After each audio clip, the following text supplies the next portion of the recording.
사람이 세상을 살아가면서 중요한 것들이 많이 있겠지만은 그 중에 하나가 내가 누구와 사귀고 누구를 가까이하며 살아가느냐 하는 점입니다.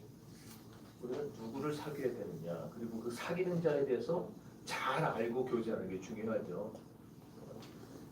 잘 모르고 사귀다가 그 사람이 사기꾼이다, 도둑놈이다, 나를 힘들게 하고 나를 막 이렇게 가스라이팅하고 쓰러뜨리는 사람 얼마나 힘들겠어요, 합니다.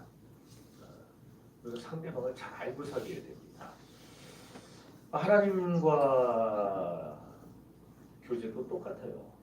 우리가 하나님을 사귈 때 하나님을 잘 알고 사귀는 게. 왜 그게 중요하냐? 잘 알고 사귀면은요, 우리가 그 교제가 더 깊어집니다. 더 의미가 있어지게 되고 결실도 풍성해지게 돼요. 그래서 우리가 하나님도 친구 하나도 잘 알고 사귀어야 되는 것처럼 하나님을 사귈 때에도 하나님에 대해서 잘 알고 사귀는 게 이게 상당히 중요해요.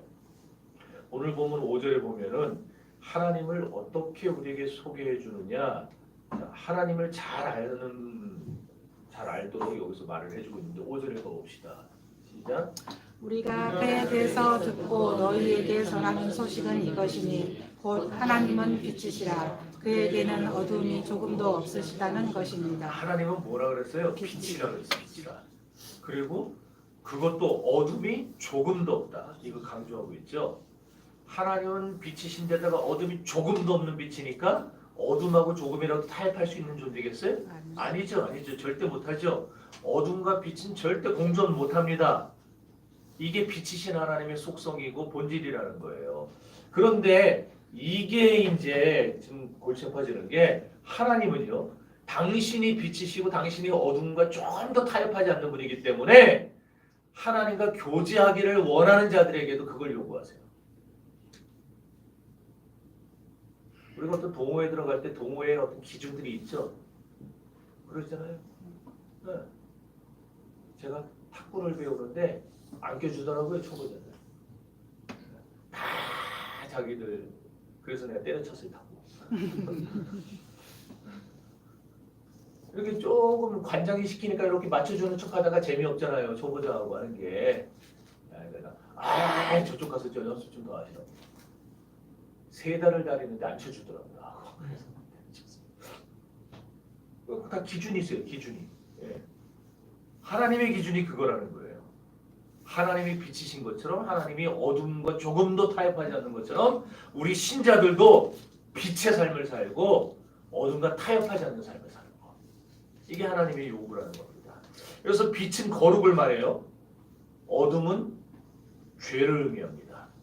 그러므로 죄가 없으신 거룩하신 빛의 하나님은 당신과 교제하기를 원하는 우리 모든 신자들에게도 역시 마찬가지로 뭐를 요구하느냐? 거룩할 것을 요구하시는 거예요. 자, 베드로전서 1장 15절 읽어봅시다. 시작. 오직 너희를 부르신 거룩한 이처럼 너희도 모든 행실에 거룩한 자가 되라. 기록되었을 때 내가 거룩하니 너희도 거룩할지어다 하셨느니라. 아멘. 성도 여러분 보세요. 하나님은 거룩하십니다. 이사야가요, 이사야 6장에서 성전에서 막 기도하다 환상을 보죠. 그때 스랍 천사들이 환상 중에 어떻게 합니까? 하나님을 찬송하고 있었어요. 찬송의 내용은 뭐예요? 거룩하다, 거룩하다, 거룩하다. 만군의 여호와의 그 영광이 온 땅에 충만하도다, 그거였어요. 요 내용이 계시록에도 가면 계시록 4장에도 똑같이 나와요. 계시록에도 거기도 노래가 나오는데 내생물, 이사야 6장에서는 스랍 천사들이 부른 찬양이고 계시록 4장에서는 내생물, 송아지 형상, 사자 형상 살아가면서 그 있죠? 기억나요?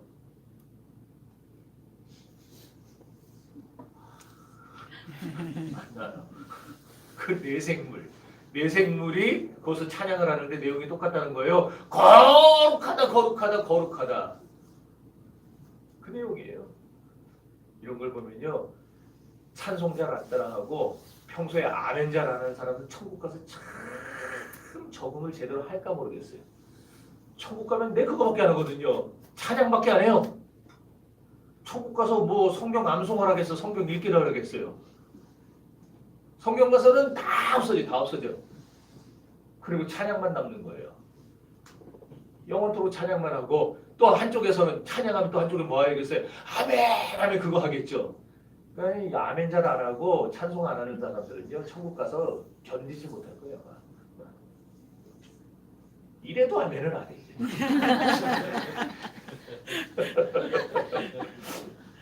안면드려요.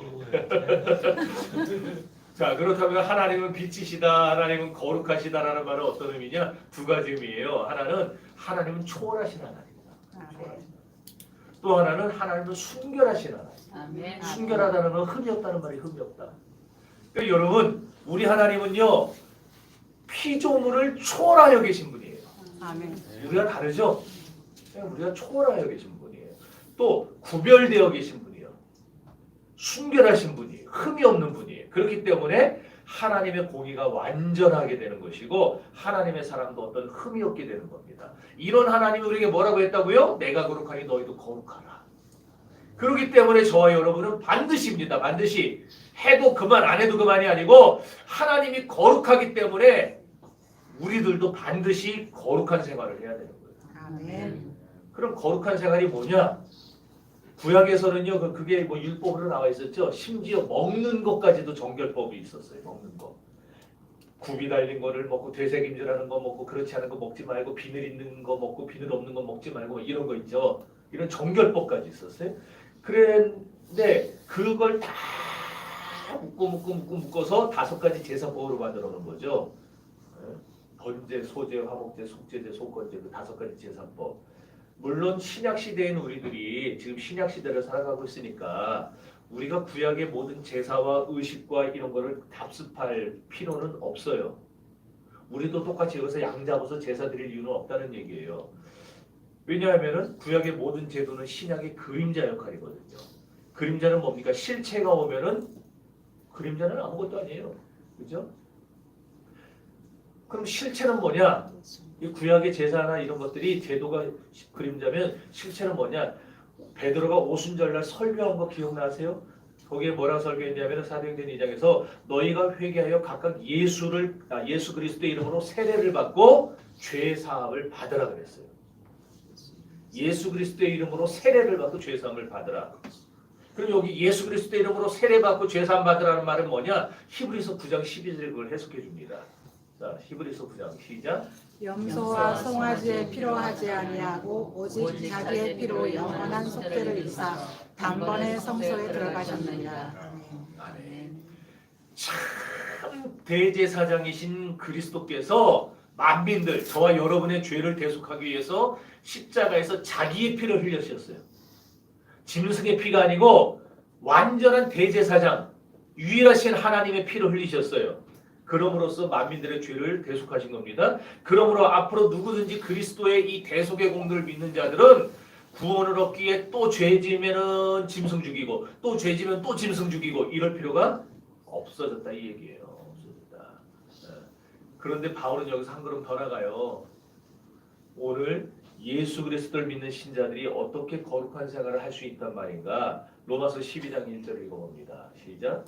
그러므로 형제들아 내가 하나님의 모든 자비하심으로 너희를 권하노니 너희 몸을 하나님이 기뻐하시는 거룩한 산제물로 드리라. 이는 너희가 드릴 영적 예배니라. 아멘. 우리가 짐승 잡아서 제사하고 그럴 이유는 없지만 그러나 하나님은 신약의 성도들에게 더 엄격한 법을 세워놓으셨어요. 짐승 잡아 제사 드리지 말고 뭘로 제사 드리라는 거예요? 우리 몸으로 제사 드리라. 우리 몸으로 어떤 제사? 산제사 드리라. 산제사. 그것도 산제사도 앞에 거룩한 산제사. 오늘 믿는 신자들의 거룩한 생활이 어디 달려 있는가? 우리의 몸으로, 다시 말해서 우리의 삶으로 하나님께서 받으실 만한 산제사를 드리는데 우리 신자들의 거룩한 생활이 있는 거예요. 그러니까 우리가 세상 나가서 직장에서 학교에서 가정에서 사업장에서 하나님 앞에 우리 몸으로 거룩한 산제사를 드리는 자리까지 나가야지. 그렇지 않으면은 우리가 하나님을 제대로 알지도 못하고 하나님과 제대로 교제하지도 않고 그러지 않죠. 이게 바로 성결입니다. 여러분 하나님께 드리는 제물은요 딱 갈라놓죠. 반을 쫙 갈라놓잖아요. 이 반을 갈라놓는다는 게 구별된다는 거예요. 구별시킨다. 여기서 성별이 나왔잖아요. 우리 신자들의 몸과 마음은 구별되어야 됩니다. 하나님 앞에 갈라놔야 돼요. 우리를 갈라놔야 돼요. 살아있는 나를 갈라서 죽여야 되는 거예요. 그렇게 구별되어야 돼요. 뭐와 구별돼요? 세상과 구별돼요. 세상에 속된 것들과 구별되는 거예요. 그래서 산제사를 드리라고 한 다음에 이어서 곧바로 뭐라 그랬냐면 이 세대를 본받지 말라는 거예요. 너희는 이 세대를 본받지 말라. 우리가 이미 다 죽어서 쪼개져서 하나님 앞에 구별돼서 성별돼서 하나님 앞에 드려졌는데 세상을 어떻게 본받아요? 죽어버렸는데 본받을 수가 없죠. 그래서 이 세대를 본받지 말라는 말은 세상 떠나가고 어디 깊숙한 산속 들어가서 뭐 거기서 묵상만 하고 수도 생활만 하라 그 얘기가 아니고 세상과 뭐 이렇게 완전히 떨어져서 살아라 그 말이 아니라 세상 속에서예요. 세상 속에서 구별된 채 살아라. 여러분 기독교회는요 교회에서 거룩할 필요가 없어요. 교회는 여러분들이 거룩할 티를 안 내도 그냥 거룩해져요. 여기 들어오면은 분위기 자체가 여기서 뭐 여러분들 뭔 짓 하고 있어요? 못 하잖아요. 세상에서 하든지 여기서는 하나님이 예배하는 것밖에 못 하잖아요. 여기서는 거룩하게 구별되어 살아가요. 우리가 구별되어 살아가야 될 곳은 우리의 삶의 터전입니다. 여러분의 생활 속에서 그들과 갈라져서 살아가요. 그래서 여러분 심지어 병원에 입원해서도 기독교인들은요 구별돼야 됩니다.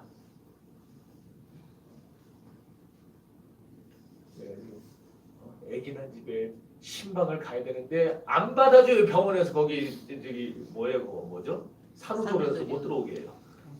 내가 들어가서 확인을 해야 될 게 있는데 성경책을 갖다 놨는지 여러분 우리 병원 입원에서도 우리는 구별돼야 돼요. 아멘. 안 믿는 사람들하고.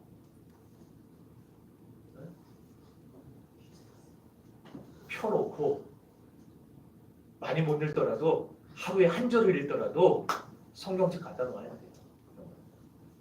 학교 다닐 때에 가방에다가 성경책 들고 갖고 다녀야 돼요. 어저께 청년들 신방하는데 이제 다음 주 청년들 기도 제목과 헌금과 성경책 갖고 다녀요. 아 갖고 와야 돼. 와서 그런 내가 지금 몇 번을 신방을 하고 있는데 와가지고 그러는 거야. 아 그거 갖고 와야 돼요? 환장하게 만들기 진짜 마찬가지겠어.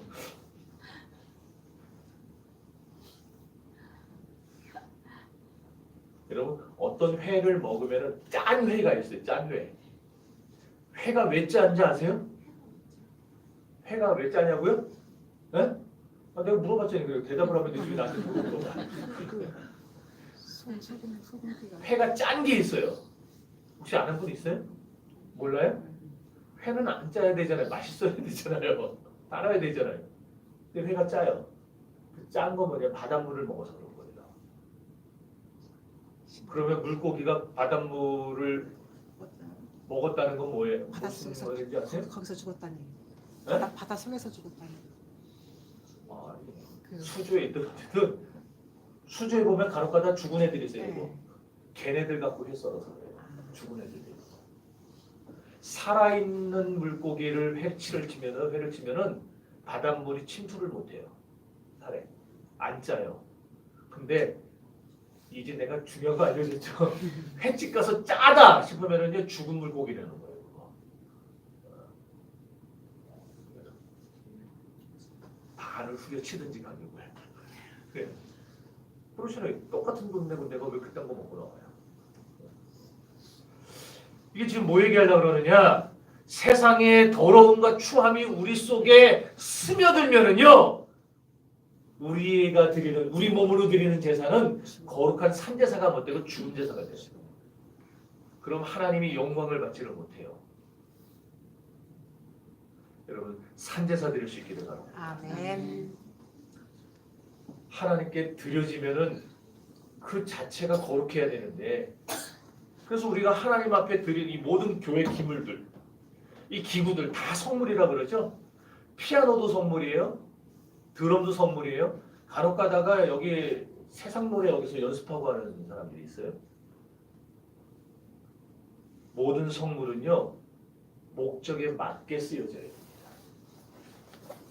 그래야 하나님이 영광을 받으시지 목적에 맞게 사용하지 않으면 하나님이 모독을 받아요. 그래서 교회에서 세상 노래 치지 말라 그러고 여기 교회 기구들 선물들 가지고 자기 개인적인 레슨 연습하고 이런 거 하지 말라는 거예요. 근데 지금은 그런 게 많이 사라졌어요. 생각해요. 옛날에는 우리 이런 것들 막 배우면서 했는데 그러다 보니까 나는 또 어때요? 나도 하나님께 바쳐진 자잖아요. 나 하니까 저 황목사만 생각하는 여러분 말하는 거예요. 지금 여러분도 하나님께 바쳐진 존재잖아요. 그래서 여러분들을 바울이 뭐라 그랬어요? 여러분의 몸을 뭐라 그랬어요? 성전. 성전이라고 그랬잖아요. 여러분도 성전이에요. 성전이 뭐예요? 거룩한 예배당이란 말이에요. 거룩한 예배당. 그럼 여러분이 거룩하게 하나님 앞에 바쳐진 몸인데 하나님 앞에 바쳐진 목적에 맞게 써야 될 거 아니에요. 이해되시겠어요? 하나님 앞에 바쳐진 목적에 합당하게 여러분을 사용해야지 하나님이 여러분을 통해서 영광 받으시는 거예요. 여러분이 하나님 앞에 목적에 맞지 않게 사용을 한다. 여러분 자신을 사용한다. 가지 말아야 할 때 가고 먹지 말아야 될 거 먹고 하지 말아야 될 거 하고 이런다. 그러면은 하나님은 여러분 통해서 영광 받으시는 게 아니고 영광은 무슨 영광이에요? 하나님이 모독을 받으시는 거예요. 하나님의 거룩한 선물을 헛되게 사용했기 때문에. 그래서 여러분 여기 지금 이 말 우리 몸을 하나님 앞에 거룩한 산제사로 드려 로마서 10장 1절 이 말씀이 보통 무서운 말씀이 아닙니다.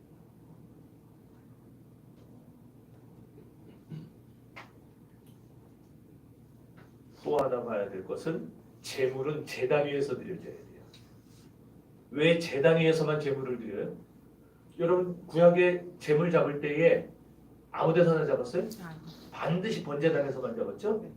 왜 제단 위에서만 잡아요? 왜 그럴까요? 거룩하게 있어요. 거룩하니까? 네? 하나님이 거기 레위기에 보면은 내가 그 제물을 잡을 때에 내가 거기에 이만이니 그랬어요. 그래서 번제단에서만 잡는 거예요. 하나님이 임하는 장소이기 때문에 이게 오늘날 예배가 되는 거예요. 여러분들 교회 왜 꼭 교회 와서만 예배를 드려야 되느냐? 왜 방송으로 드리는 예배는 예배가 아니냐?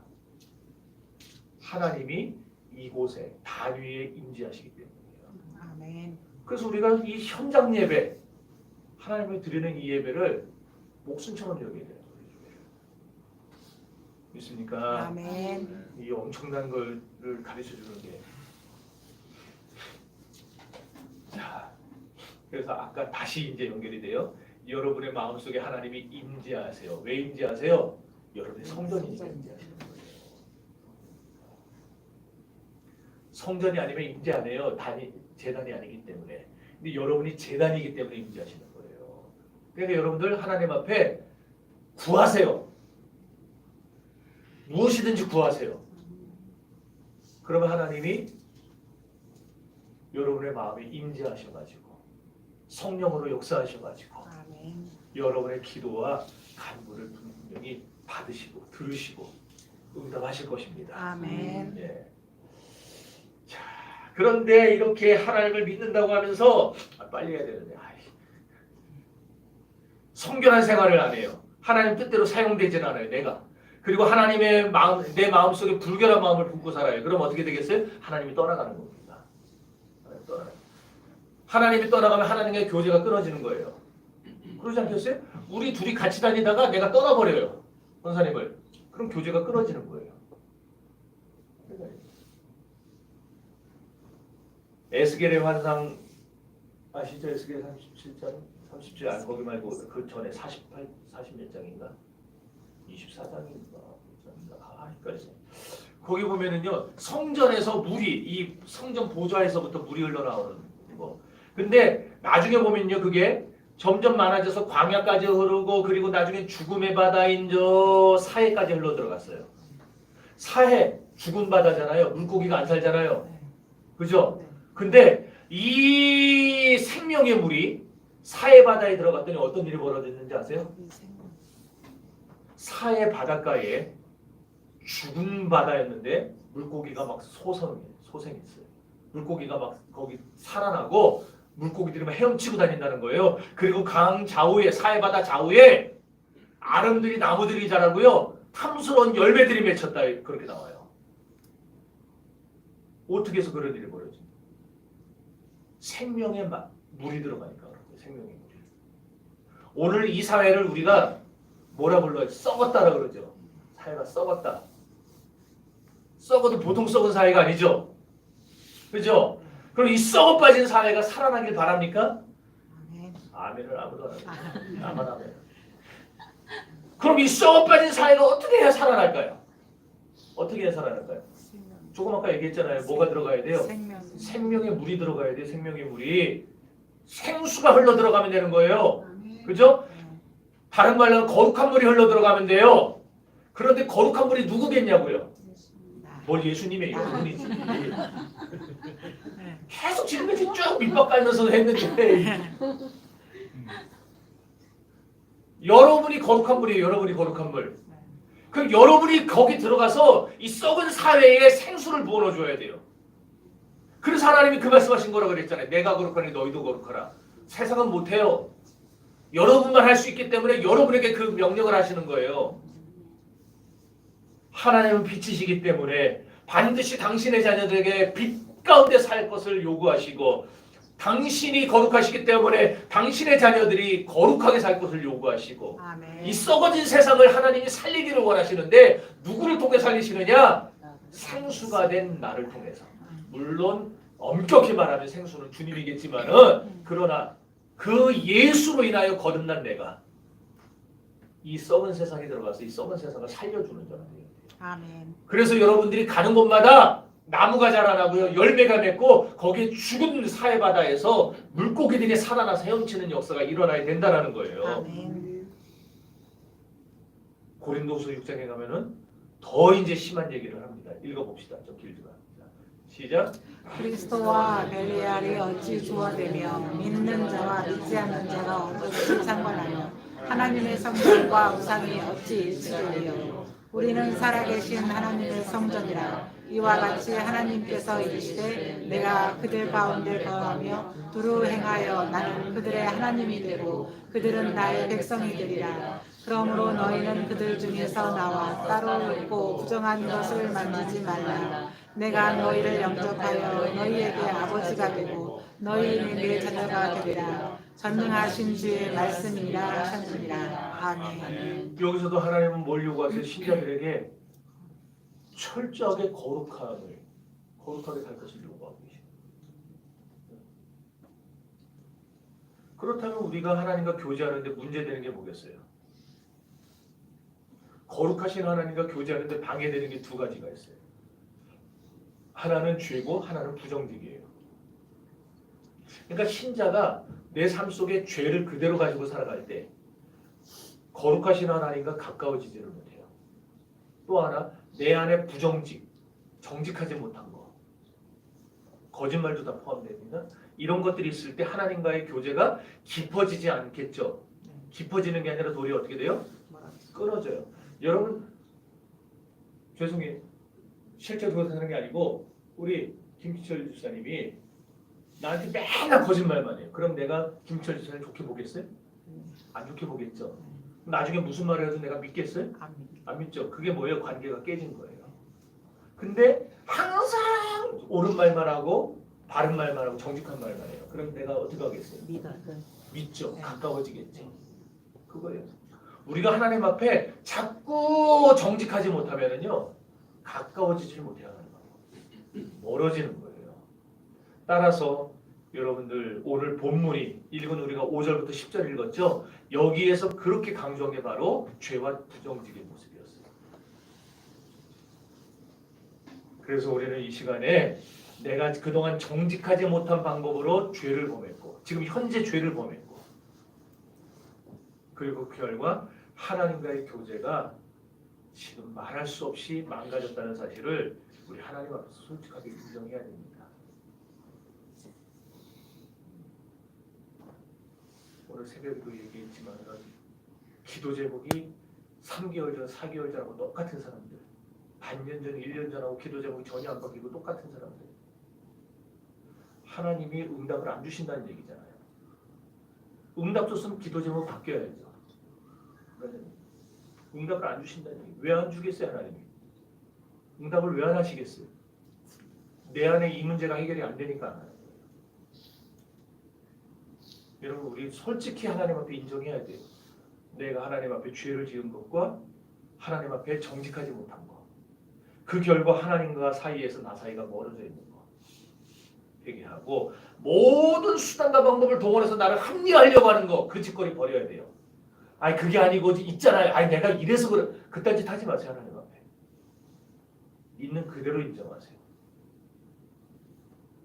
그럴 때 거기서부터 회복이 있는 겁니다. 아멘. 우리 애들이 어렸을 때 잘못해서 혼날 때에 자기 잘못을 인정하고 죄를 인정하면은요 거기서 끝나요. 인정 안 하니까 끝까지 가는 거죠. 요한일서 안에는 오늘 읽은 본문만이 아니고 요한일서 전체 안에 하나님과 우리 사이의 교제를 깨뜨리는 7가지 거짓이 나옵니다. 이 거짓이 뭔지 이제 잘 아시고 요거를 우리 안에서 하나씩 하나씩 제거를 해 나가셔야 돼요. 제일 먼저 뭐가 나오느냐? 내 생활 속에 죄가 들어와 있고 나와 하나님 사이에 교제가 끊어져 있음에도 불구하고 나는 여전히 하나님과 사귄다는 거짓. 여러분 어떻습니까? 하나님과 사귀고 있습니까? 아멘. 사귀고 있어요. 아멘입니까? 아멘. 근데 솔직히 한번 돌아보라고요. 진짜 내가 사귀고 있는 건지 아니면 하나님과 관계가 끊어져 있는데 내가 사귀는 척하고 있는 건지. 요한일서 1장 6절입니다. 시작. 만일 우리가 하나님과 사귐이 있다 하고 어둠을 행하면 거짓말을 하고 진리를 행하지 아니하노니와. 하나님과 사귄다 그러면서 엉뚱한 짓 하고 다닐 수 없다는 거예요. 두 번째가 내 인격 속에 죄가 있는데 거룩한 척하는 거. 자, 8절입니다. 시작. 만일 우리가 죄가 없다고 말하면 스스로 속이고 또 진리가 우리 속에 있지 아니하리요. 세 번째는 죄를 범했으면서 끝까지 죄를 안 지은 척. 이걸 넘어서서 거짓된 의를 만들어 나를 과대 포장하는 거. 자기가 의로운 줄 아는 거. 진짜 이런 교인들은요 골치 아픕니다. 이런 교인들. 그걸 깨주려면은요 사정없이 그냥 말씀을 후드려 패야 되는데 또 말씀으로 자기 깐다고 그러니까. 자 10절이에요. 10절 시작. 만일 우리가 범죄하지 아니하였다 하면 우리가 하나님의 거짓말하는 요 믿는 것이니 또한 그의 말씀에 우리 속에 있지 아니하리요. 네 번째가 계명을 순종하지 않으면서 순종하는 것처럼 가면 쓰고 살아가는 거. 요한일서 2장 4절입니다.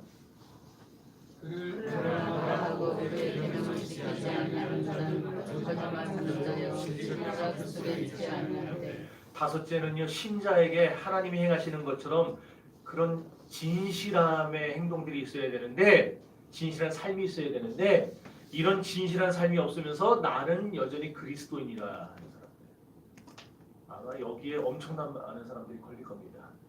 하나님이 내게 원하시는 내가 하기를 원하시는 그런 진실된 삶이 내게서 나타나야 돼요.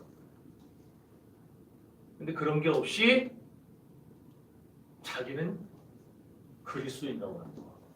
이게 거짓이에요. 자, 요한일서 2장 6절 시작.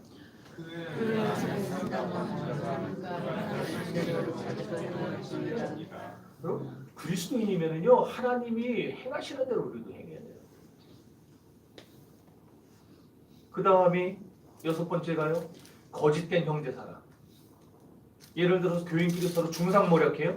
법정까지 가서 막 세상 법정에서 막 싸워요. 그러면서 말로는 우리 서로 사랑합시다 그러고 아멘 그러고 사랑한다 그러고 이런 거짓이 어디 있습니까? 교인끼리. 이게 이중적인 삶이 우리의 6번째 거짓이라는 거예요. 요한일서 2장 9절 시작.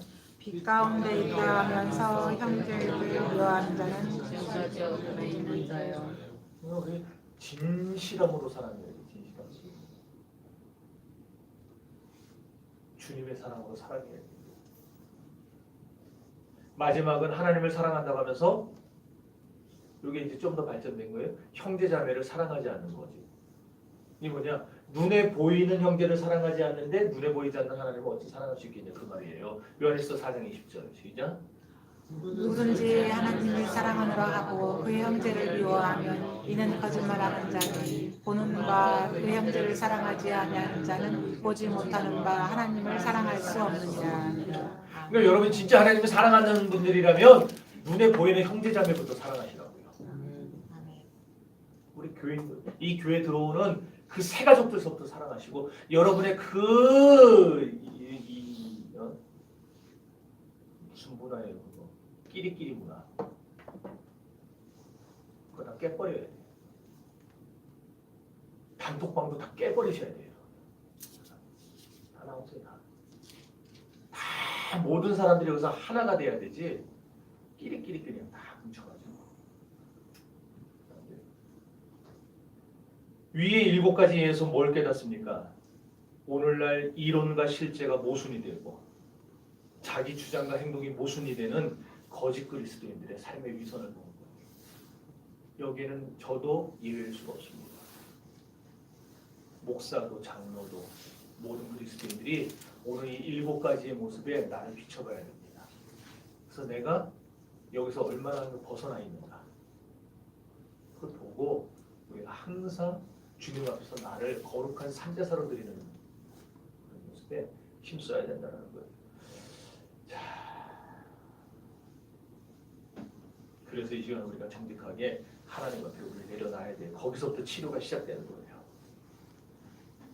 주님 앞에 정직하게 나를 내려놓을 때 하나님 내가 이런 놈입니다. 내가 이렇게 사악하고 내가 이렇게 죄를 짓고 내가 이렇게 부정직하고 내가 이렇게 나를 있는 그대로 하나님 앞에 내려놓을 때 거기서부터 하나님의 치유가 시작이 돼요.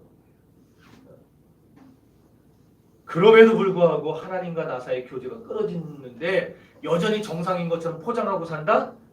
그럼 우리 삶에 어떤 결과가 나타나느냐? 말씀을 상실해버려요. 그리스도인들이요 영혼 속에서 말씀을 놓쳐버리면 그 삶의 진리가 정착되질 않아요. 이게 10절이 보여주는 겁니다. 요한일서 1장 10절 시작. 만일 우리가 범죄하지 아니하였다 하면 하나님의 거짓말하는 이로 만드는 것이니 또한 그의 말씀이 우리 속에 있지 아니하니라.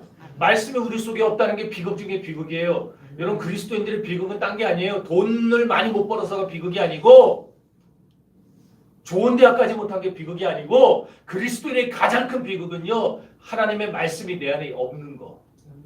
그게 비극이에요.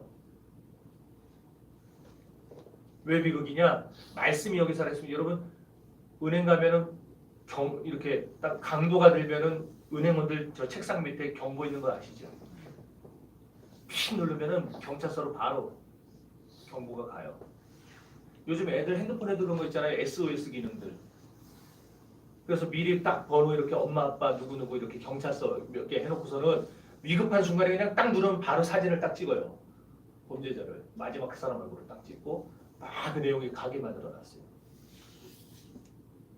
요즘 그런 시대죠. 말씀이 내 안에 살아있으면은요 내가 엉뚱한 대로 자꾸 이렇게 똑바로 가야 되는데 자꾸 이렇게 가면은요 말씀이 내 안에서 경고를 울리는 거예요. 경고를 삐삐삐삐삐삐거리고 그리고 내가 이 안에서 자꾸 거짓말을 하면은 여기 가서 자꾸 또 경고를 울리는 거예요. 그러지 마라 그러지 마라 그러지 마라 이러면서. 근데 말씀이 없으면은 말씀이 내 안에서 살아있지 못하면은 내가 뭔 짓을 해도 경고가 없어요. 그래서 비극이라는 거예요. 그렇기 때문에 말씀이 나를 치료하고 역사하는 삶이야말로 그리스도인들이 누리는 가장 최고의 최선의 삶의 축복인 것입니다. 아멘. 그러니까 여러분 마음속에 말씀이 살아있다. 뭘 할 때 여러분 말씀이 탁 떠오르고 아 내가 이게 과연 하는 게 하나님이 기뻐하실까 이런 생각이 든다. 그럼 여러분 안에 말씀이 살아있다는 걸 아시고 감사히 여기시길 바랍니다. 아멘. 그런 게 없으면 내가 뭔 짓을 해도 어떤 경고도 없고 깨달음도 없고 어떤 주저함도 없고 그건 죽은 신념이죠. 잠언 28장 13절에서 그래서 그런 말을 해요. 자기 죄를 숨기는 자는 형통치 못하나 죄를 자복하고 버리는 자는 불쌍히 여김을 받으리라. 죄를 숨기면 그 사람은 형통한 삶이 못 돼요. 그러나 다 죄를 내려놓고 하나님 앞에 자복하면 그 사람은 하나님의 불쌍히 여겨주시는 겁니다. 우리가 그런 성도들이 될 수 있기를 바랍니다. 아멘. 자기 죄를 숨기는 자는 결코 하나님의 축복을 받을 수 없어요. 이런 사람은 기도를 해도요 응답이 없어요. 응답이 없어. 그래서 공허한 거예요. 응답이 한 번씩 제가 친구 목사님들하고 그 배낭시를 간 적이 있었어요. 여러 명이 갔는데 재미없다고 그런 사람 누군지 아세요? 못 잡니다. 이거 보자 그래. 고기 못 잡은 사람. 근데 고기를 한 마리라도 잡아본 사람은요, 야 이거 재밌다 다음에 또 오자 그래요.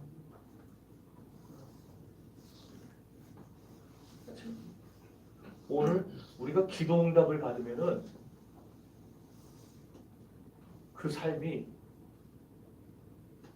재미가 있어요. 공허하지 않아요. 근데 기도 응답이 없어요.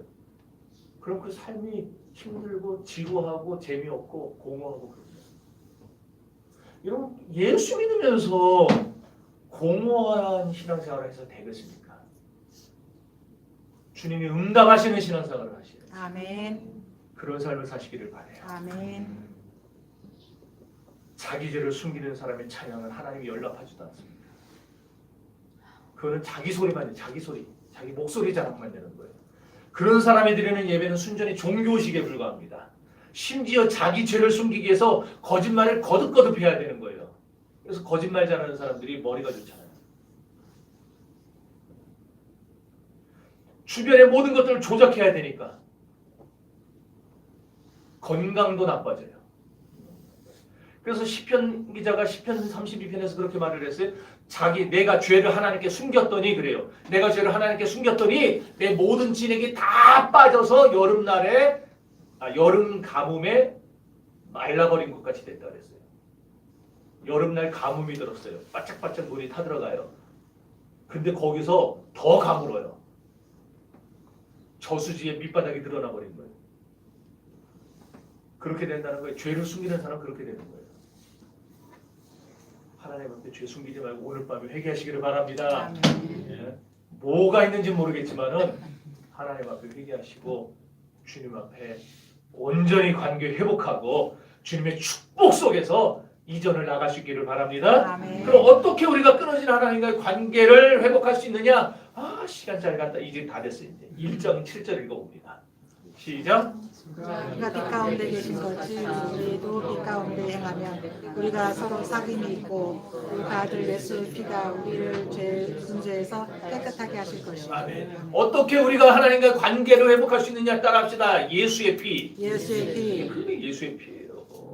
주님이 그리스도께서 십자가에서 흘려주신 그 보혈의 권능, 보혈의 은혜, 보혈의 감격 때문에 우리는 다시 일어설 수 있는 거예요.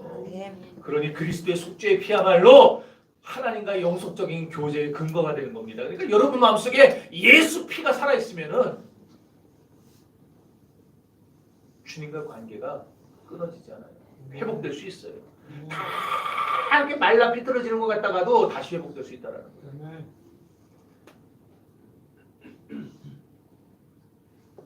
그래서 이 시간 여러분의 속 깊은 곳에 숨겨져 있는 죄들을 인정하고 회개하세요. 내가 지은 죄를 하나님이 보시는 앞에서 동의해야 됩니다.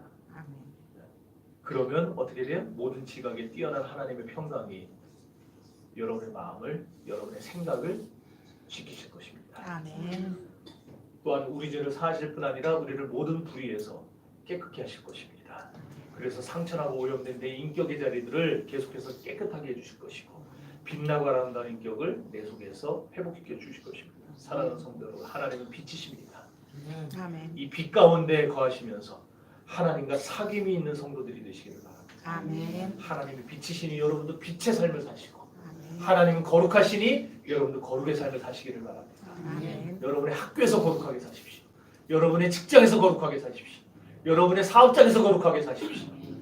여러분의 모든 삶의 현장 속에서 거룩하게 사셔서 모든 거짓과 죄를 버리고 하나님 앞에 모든 걸 회복되는 열매가 있는, 그리고 여러분이 들어가는 곳마다 사해바다가 생명이 다시 소생할 수 있는 그런 곳으로 만드시는 축복의 사람들이 되시기를 주의 이름으로 축원합니다. 아멘.